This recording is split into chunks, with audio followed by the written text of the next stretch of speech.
So if you're wondering how much of a difference there is from the new OnePlus Pad 2 and the original OnePlus Pad, well, today we're going to compare as much as possible to see what the differences are. So let's go ahead and get started.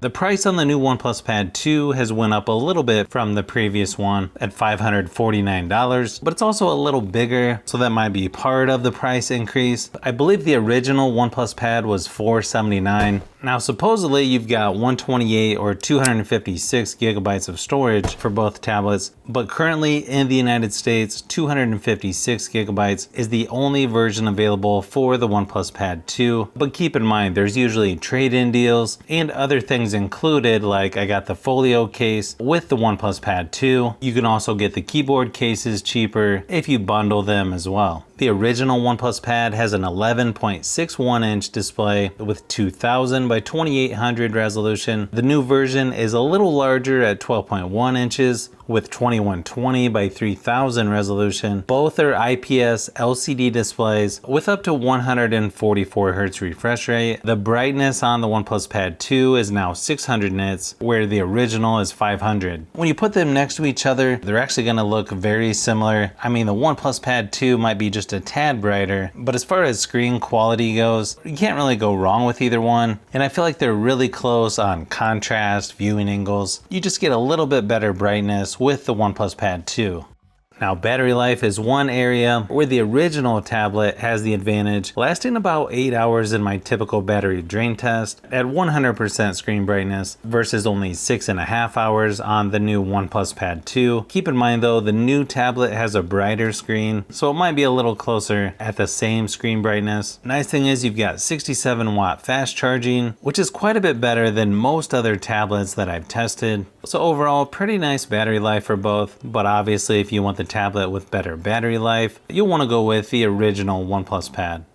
Software wise, these two are going to be very similar now that the first gen OnePlus Pad has been updated to the new Oxygen OS software. It's also pretty similar to the OnePlus Open phone, which I haven't got to try yet, but actually looks really nice for a foldable phone. I think multitasking might be a tad better on the newer OnePlus Pad 2, since the larger screen gives you a little bit more real estate. One advantage for the new OnePlus Pad 2 is you now have video out, so you can use an HDMI adapter to connect your tablet to a projector, TV, or external monitor. In my opinion, it's definitely something that should be on all tablets.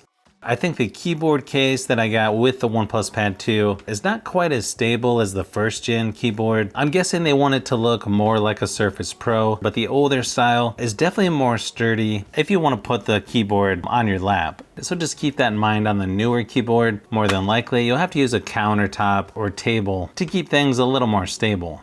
I feel like the new Stylo 2 is definitely a little better than the original Stylo, but the size and how they feel are very similar. Again, fairly similar to an Apple Pencil. So it may just depend on if you want the latest and greatest features, like double tapping on the side to switch tools. But overall, they're gonna feel and work very similar, regardless of which one you go with. I'm not a professional artist or anything, but to me, the latency on these pens might not be quite as good as the S Pen on Samsung, but they're both pretty nice to use for most things in my opinion.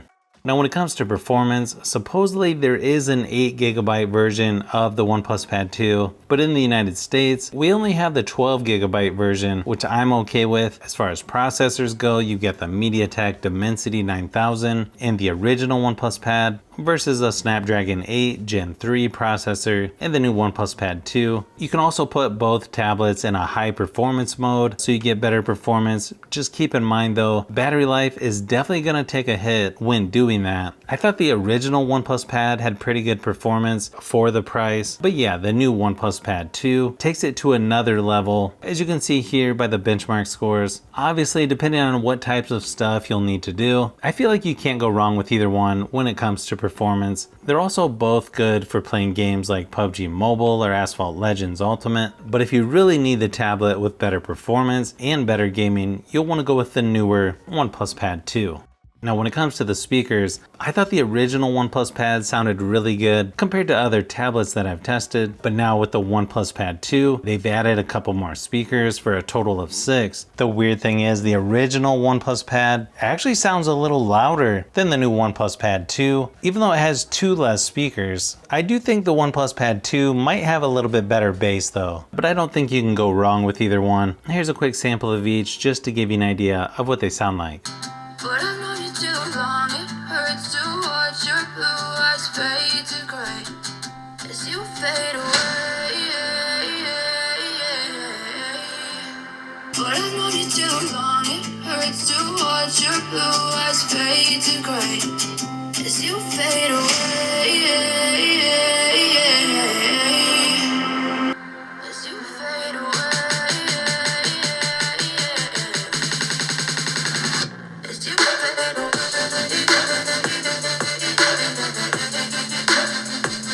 as you fade away.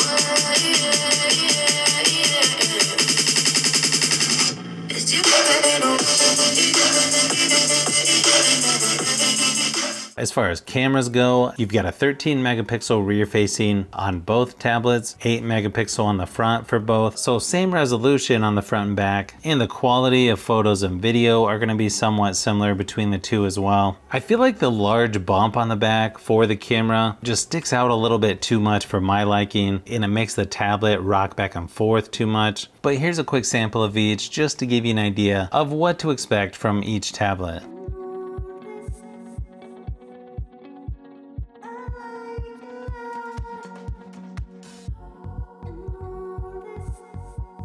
Overall, it feels like it's a nice upgrade from the original OnePlus Pad to the OnePlus Pad 2. Again, I feel like the keyboard case on the original is a little bit better than the newer one as far as how stable it is or just how sturdy it is when you're using it on your lap, but it also has a nice increase in performance, and I could see a lot of people buying the new OnePlus Pad 2 over the original if you already have the original OnePlus Pad. I'm not sure if it's enough of an upgrade to go to the OnePlus Pad 2. Obviously that's going to be personal preference, but for me, I just don't know if there's enough of an upgrade. Probably depends on what the trade-in deals are and how low you can get the OnePlus Pad 2. But I've got quite a few more comparisons to do with the new OnePlus Pad 2, so you'll want to keep an eye out for those upcoming videos.